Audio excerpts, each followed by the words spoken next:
You know, when we talk about belly fat, we're often just scratching the surface, because not all of it is the same.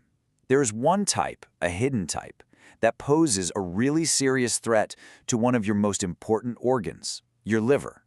So let's get into it. So let me just ask you this straight up. Is all belly fat created equal? The answer, and this is really important, is a hard no.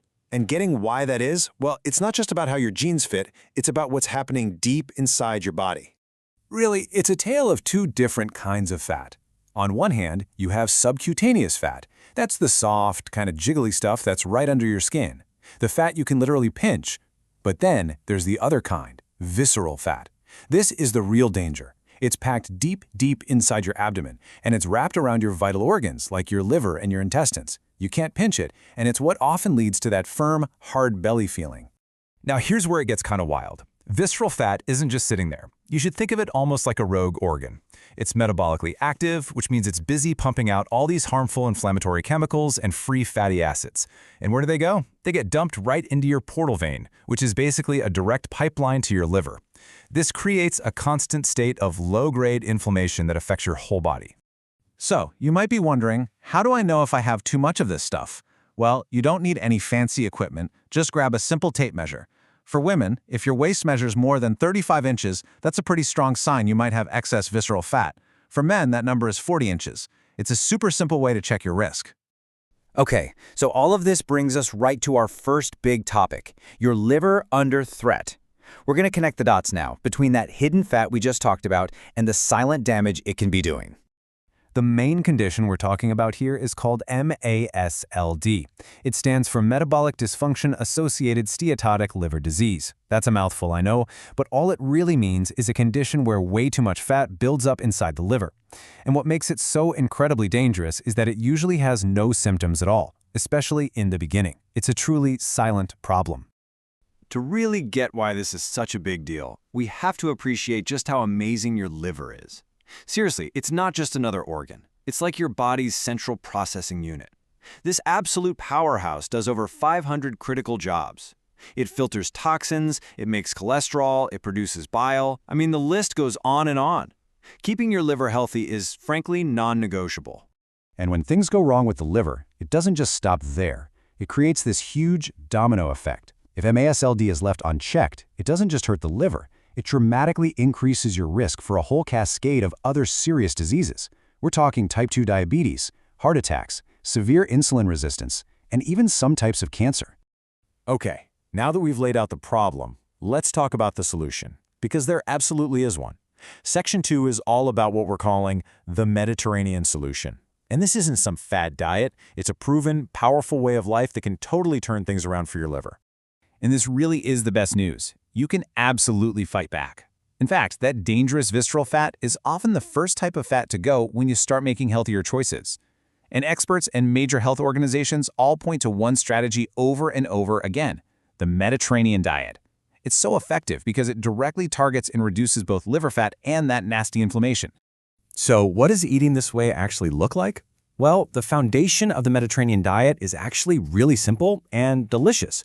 It's all about whole foods. You want to fill your plate with a rainbow of fruits and vegetables, lean proteins like fish and chicken, tons of fiber from beans and whole grains, and, this is key, plenty of healthy fats from things like olive oil, nuts, and seeds.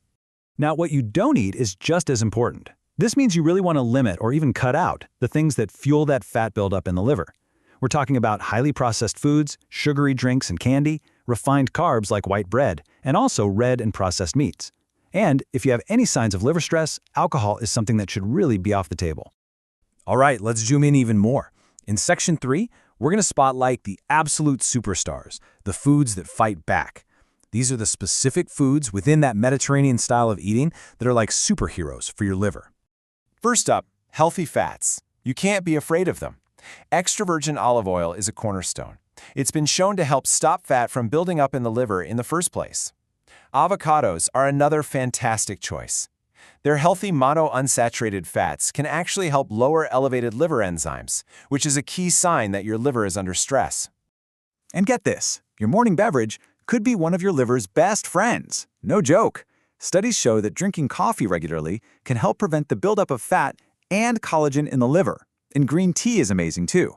Research has found it can significantly bring down those high liver enzymes in people who already have MASLD. Next up, let's talk about antioxidant powerhouses. Berries, especially blueberries and cranberries, are loaded with these amazing antioxidants called anthocyanins that help protect the liver from damage. Grapes are great too, particularly the red and purple ones.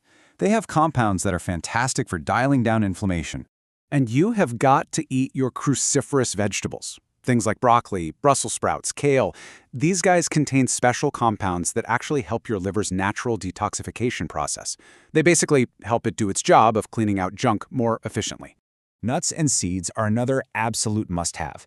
They're packed with healthy fats and vitamin E, and eating them regularly is consistently linked to a much lower risk of developing fatty liver disease. And science even gives us a specific target to aim for. A big study found that for men, eating between 15 and 30 grams of nuts and seeds a day, which is really just a small handful, was the sweet spot for reducing the odds of having a fatty liver. And for women, the study found that any amount helped. And last but definitely not least, fatty fish. We're talking about salmon, sardines, mackerel. The omega-3s in these fish are incredible anti-inflammatories. They go right to work helping to lower the amount of fat and triglycerides in your liver, making them a cornerstone of any liver protective diet. Okay, we have covered a ton of ground. We know the what and the why. So in this final section, we're going to put it all together into something you can actually use. Section 4 is all about creating your liver-loving plate. This is where we make it happen. Probably the easiest way to do this, without any complicated calorie counting, is something called the plate method. Just picture your dinner plate. Step 1. Fill half of it, yes, half, with non-starchy vegetables. Think broccoli, spinach, bell peppers, things like that. Step 2. Fill 1/4 of the plate with a whole grain, like quinoa or brown rice. And step 3. The last quarter of your plate is for your lean protein, like a piece of baked salmon or some chickpeas. Simple as that. And I just want to leave you with this reminder. This is not about eating perfectly 100% of the time. It's about progress, not perfection. It's about building a healthier, stronger, more resilient you from the inside out. And you do that by making small, consistent, good choices, day after day. So now you have the playbook. The information is all yours. I'll just leave you with this final question to think about. Based on everything we just went over, how are you going to build your plate to start protecting your liver starting today? Thanks so much for tuning in.